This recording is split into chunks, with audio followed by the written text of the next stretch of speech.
ഇയാൾ ഇച്ചിരി ഉടായിപ്പല്ലേ എന്നുള്ളൊരു ചിന്ത ആ കഥയുടെ പകുതി വരെയെങ്കിലും ആൾക്കാർക്ക് ഇയാളെ പറ്റി തോന്നണം. അപ്പോൾ അതിന് ഇമേജ് ഇല്ലാത്തൊരു നായകൻ വന്നാൽ ആണ് നല്ലത്. ഇപ്പോൾ ഒരു പ്രോപ്പർ നായകനാ വരുന്നെങ്കിൽ അയാൾ എന്ത് ചെയ്താൽ അയാൾ നല്ലവനാണ് എന്ന് പറയുന്ന സാധനം ജനങ്ങളുടെ ഒടുവിൽ പുള്ളി നല്ലവനാവും എന്ന് പറയുന്നൊരു സാധനമുണ്ട്. അപ്പം അത് എനിക്ക് അതിന് വേണ്ടിയിട്ടാണ് ഞാൻ. അപ്പോൾ ചേട്ടനൊരു കാര്യം ചെയ്യും, ചേട്ടൻ ഇതൊരു പ്രൊജക്റ്റ് ആക്കാൻ ട്രൈ ചെയ്യും, ഞാനും ട്രൈ ചെയ്യാം, നമുക്ക് 1 വർഷം ടൈം കൊടുക്കാം, അതിൻ്റെ ഇടയ്ക്ക് നടക്കുകയാണെങ്കിൽ നടക്കട്ടെ എന്ന് പറഞ്ഞിട്ടാണ് ഞങ്ങൾ ഈ പ്രൊജക്റ്റിലേക്ക് കയറുന്നത്. ഇങ്ങനെ ഞങ്ങളുടെ 1 വർഷം പീരീഡ് തീരാറാകുമ്പോഴത്തേന് കോവിഡ് അടിച്ചു. പിന്നെ എനിക്ക് 2 വർഷം എക്സ്ട്രാ കിട്ടി. കോവിഡ് 2 വർഷം കൊണ്ടുപോയല്ലോ.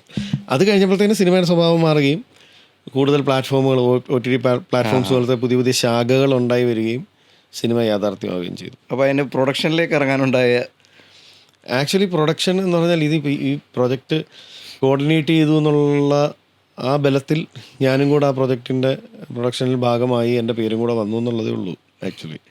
അല്ല പിന്നെ ഒരു